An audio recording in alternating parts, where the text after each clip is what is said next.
嗨，大家好，这里是树名锦鲤，很高兴今天你来看我们的视频。我是鱼弟，韩国鱼的鱼，兄弟姐妹的弟。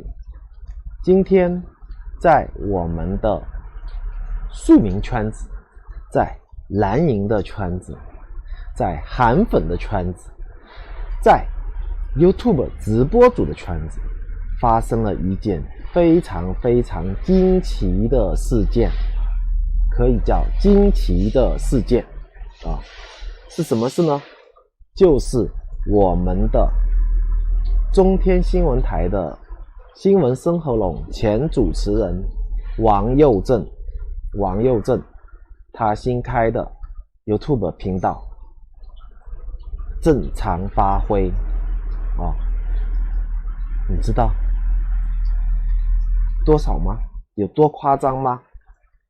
我给大家来说一下啊，他开通频道不到一天，订阅量就破万，不到48小时破4万，3天破7万，到今天现在5天，第5天破10万。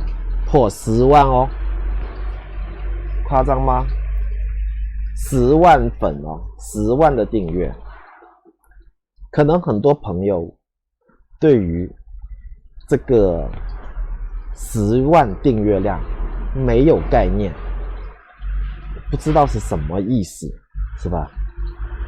这有什么好夸张的呢？是吧？然后那我就来跟大家今天来详细说说这个事情啊。首先他这个频道上线是2天左右发布了第1条视频，但是呢这条视频呢只是一条预告性质的，只有几分钟的视频，只是教大家要去做几件事情而已，并不是我们所熟悉的像新闻深喉咙这样的一个对某个事件的评论啊，或者怎么样，是吧？或者监督啊，或者怎么样，没有，它只是一个预告性质的一段视频，仅此而已啊。然后就5天就破10万的订阅量啊，这是根本就难以想象的一件事情啊。好，我们现在先来看看10万订阅量是什么概念啊。我们先看看现在我们韩家军的自媒体的这些直播主们，他们都是有多少的订阅量啊？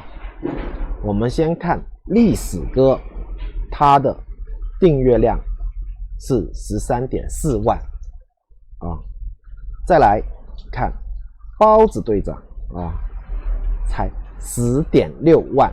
估计我们现在王佑正的这个正常发挥已经超过包子队长了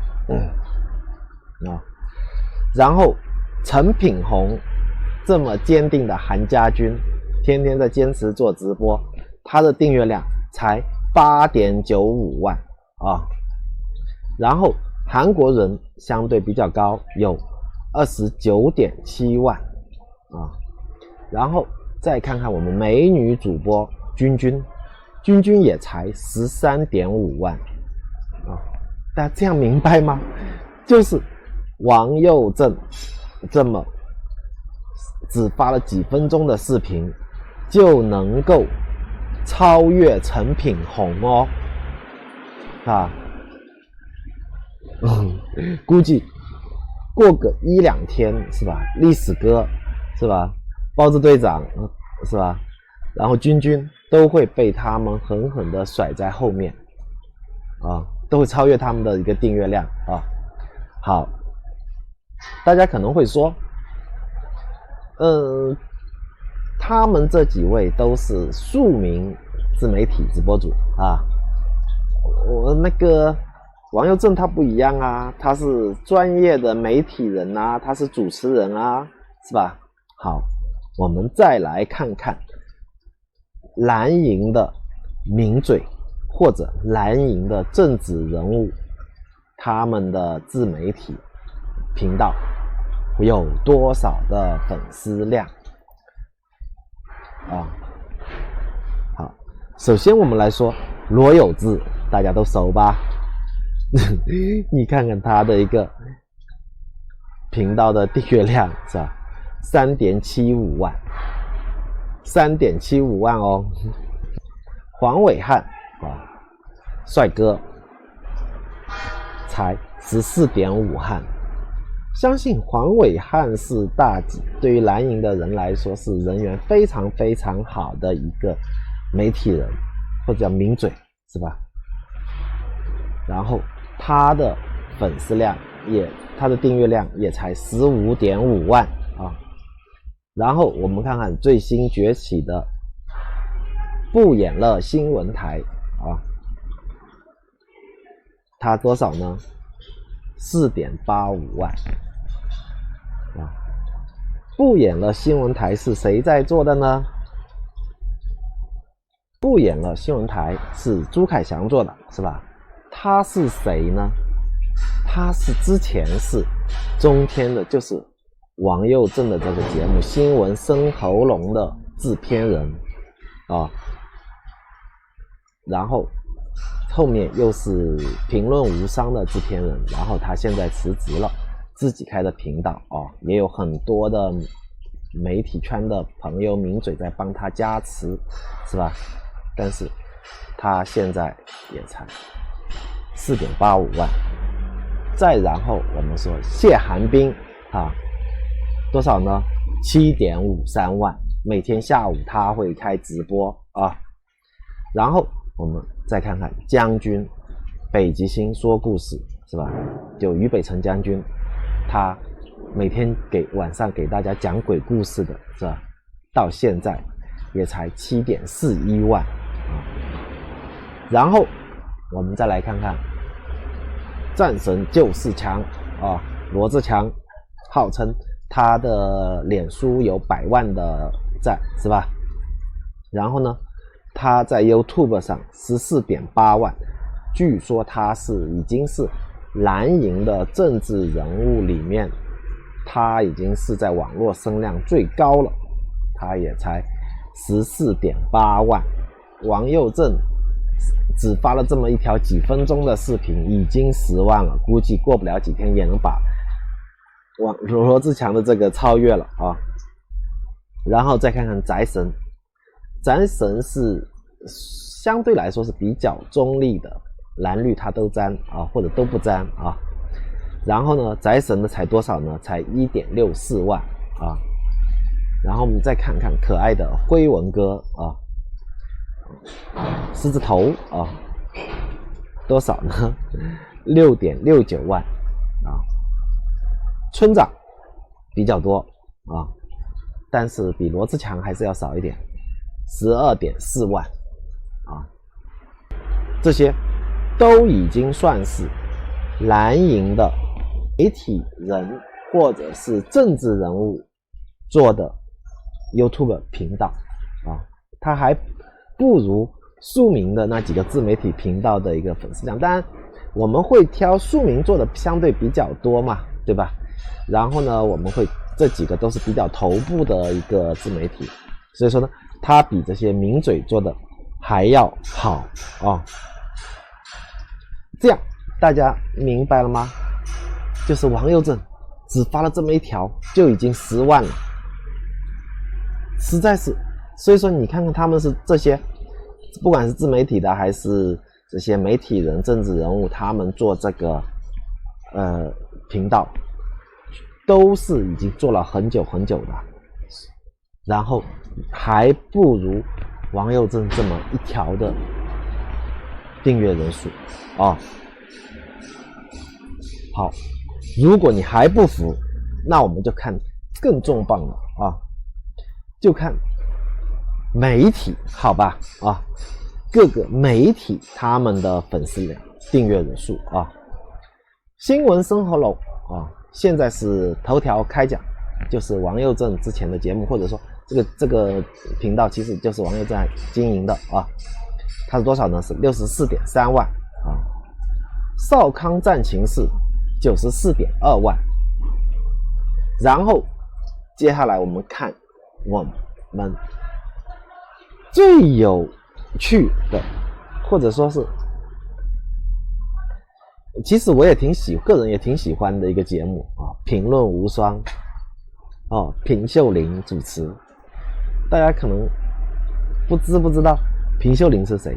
平秀琳就是新闻生喉咙的前主持人就是平秀琳跳槽到东森做了这个评论无双以后，才有王佑正的出头日，才轮到王佑正去做这个新闻生喉咙啊。评论无双开播到现在也大概也就1年多吧，1年半不到吧啊。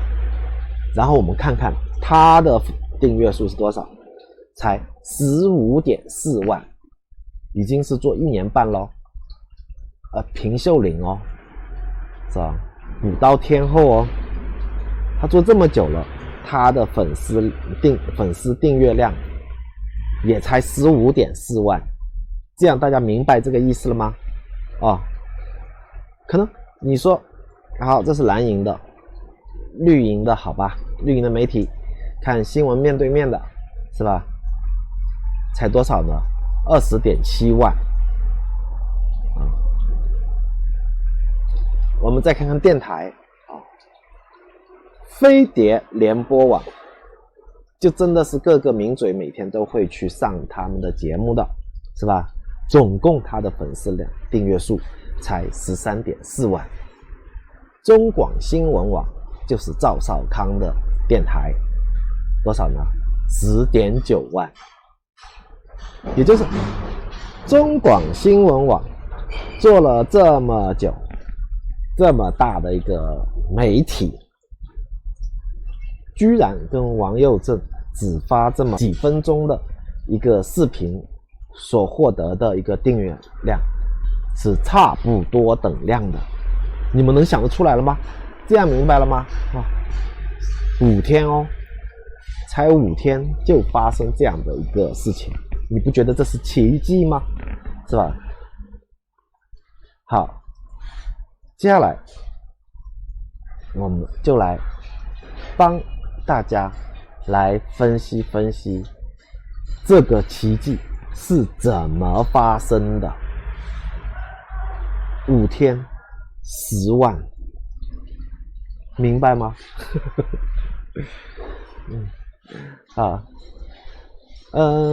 当然圈子里很多朋友会说啊，他这叫非正常流量，不是靠他自己做出来的，是靠他的声量，靠他的各种的非运营的因素获取的一个订阅量。这当然这无可厚非，你王佑正是媒体业的，是吧？可以从传统媒体的电视广播上去吸粉啊，转化到你的 YouTube 频道上。 OK， 很多人都在这么干，是吧？我们刚才看到那些蓝营的名嘴，他们会经常利用在传统媒体上的露脸，或者说各种机会去给他的 YouTube 拉粉啊，谁都干的，没有人不干的啊。但是刚才我也播报给大家听了，他们的订阅数完全跟王佑正这个不是一个等量级啊，或者说这么短的时间是不可能实现的啊。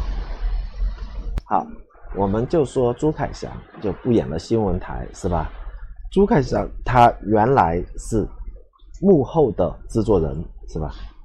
但是呢，他因为辞职了以后，就通过原来在媒体圈的各种人脉，获得了去上各个节目露脸到前端的一个机会，同时也就为他的 YouTube 频道不演了新闻台引流啊，就是最典型的一个传统媒体人为自己的 YouTube 频道引流的一个方式啊。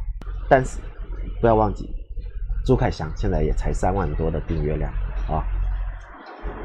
所以说这绝对是个奇迹啊！当然了，我们必须要承认，王佑正是借助了这种能量给他的这个频道加持啊。其中如果把这个因素具体分析开来的话，那就会更有趣。是什么意思呢？的确他是通过原来的资源媒体去获得了这么多的一个迅速爆发的一个订阅量，但是为什么会爆发的这么厉害呢？是吧？这就很有趣了。这要感谢 NCC， 感谢蔡英文为他增加了这么大的一个流量，是什么意思呢？也就是说啊，一个反作用，大家一个支持，或者叫做一个激发大家的能量，这样明白吧？啊，也就是说，正因为传闻中的你要关中天已经关闭的新闻生喉咙啊，然后给了这么多的一个观众的一个情绪上的一个爆发点，然后去关注王佑正的正常发挥，找到了一个释放这个情绪的一个点啊，这才是这次爆发的一个关键啊。也就是说，没有了新闻生喉咙，是吧？不需你 NCC 能管得到这些卫星电视、传统电视媒体，但是你管不到互联网的自媒体啊，所以大家就用这种方式来表达对民进党政府 NCC 的一种抗议，这才是最关键的点啊。如果说你没有民进党政府没有这样的行为，那王佑正的声量充其量也就是平秀琳的评论无双的一个级别，是吧？但就算你有韩粉的加持，也不可能到这么快速的一个爆发的一个程度啊！这就是超级有趣的事情了啊！好，我们再来谈谈我们庶民，谈谈我们的韩粉啊。新闻生喉咙也好，中天也好，是韩粉崛起的一个基地，或者可以用娘家来形容啊。也就是说，你民进党政府，你 NCC 要把我娘家给关掉，要干掉的话，那这么多韩粉庶民该去哪里，是吧？我们不要说500多万投给韩国瑜的票吧，是吧？在大选的时候粗略估计，钢铁韩粉有100-200万，是吧？你这100-200万，目前有10万的粉已经是进来了啊，后面应该还会持续的在增长中啊。当然啦啊，说句实在话，他前期的一个推广做得很好，承认，是吧？包括像大家看到的这几张图片，是吧？王佑正说他也做了好多次，拍了很多的照片，才把定妆或者定型下来啊。包括这个胡子也好，或者说这个腿飞的形象也好啊。我顺便说一句，前几天自由时报还在酸他，说他已经被离职了之后整个人变腿废了，怎么样，是吧？哎呀，现在看来会笑死人，人家只是想换个形象而已，是吧？或者说王佑正想改掉他原来帅哥或者是有点小白脸的形象，是吧？然后你自由时报去做这样的解读，在现在看来真的是笑话啊！所以韩粉的回归，也就是说民进党政府把韩粉的娘家或者叫基地给拆了，给关了 OK， 然后在这里 YouTube 上你无法手伸不到的地方，韩粉又重新集结了，也就是说它是庶民是韩粉集结的一个基地或者叫根据地有这样的一种象征的意味在这里然后你蔡英文你 NCC 你还能怎么办？抓人吗？所以这就是一个它爆发的另外一个原因然后再来后面有一个加速的动力在哪里？我们可以看到自从王佑正说离职中天要去做这个 YouTube 频道的时候开始，有多少的就我们前面说到的这么多自媒体的直播主，不管是庶民的还是名嘴或者政治人物的，都有意无意的在他们的这个自己的频道里面在推正常发挥但这是有两个原因一个呢是吧，是对中天也好，对王佑正也好的声援这毋庸置疑这肯定的。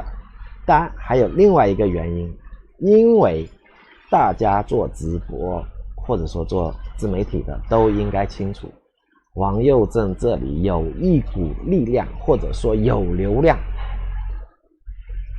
大家天天都在搜着正常发挥这4个字，所以说大家各个自媒体也都会有意无意的去推，或者就叫有意吧刻意吧去推王佑正，推正常发挥这也是为这次爆发添柴加火的一个重要原因。我们来这么分析一下这个过程，我们简单再来概述一下是什么意思呢？也就是说，先大家庶民韩粉对 NCC 中天有一股怒，有一股仇恨，或者是要愤怒，在那里无处发泄。然后呢，看到王佑正这个正常发挥，然后各个直播主们再去添柴加火比如说前面的这些韩粉庶民是吧，比如说就1-2万粉的，当然说这个是钢铁韩粉知道，然后在这些直播主推广，然后又给他这个火烧得更旺，然后就这样直线串烧上去这就是他整个推广这么爆发的一个脉络所以说这跟他要做的视频的内容质量目前没什么关系当然说现在的各种造型也好，设计也好，但是对于这个频道来说是非常重要的。但是说句实在话，这与它的爆发没多大关系。大家只是找一个怒气的发泄口，找到一个自己的一个根据地就这么简单这些东西，这些套路不是你或者我能学的，我们学不会我们在我们这里只有乖乖的每天去做各种各样的精彩的内容奉献给大家看， YouTube 慢慢的给我们增加订阅量，增加这个流量我们是做不到王佑正这样的这个我们说实话好吧，今天就聊这么多如果你觉得我的分析还比较中肯，比较符合你的喜好，那就订阅一下我们庶民锦鲤。希望我们庶民锦鲤也是庶民的根据地，也是韩粉的娘家啊！大家一起来为寻求正义来发声，好吧，再见。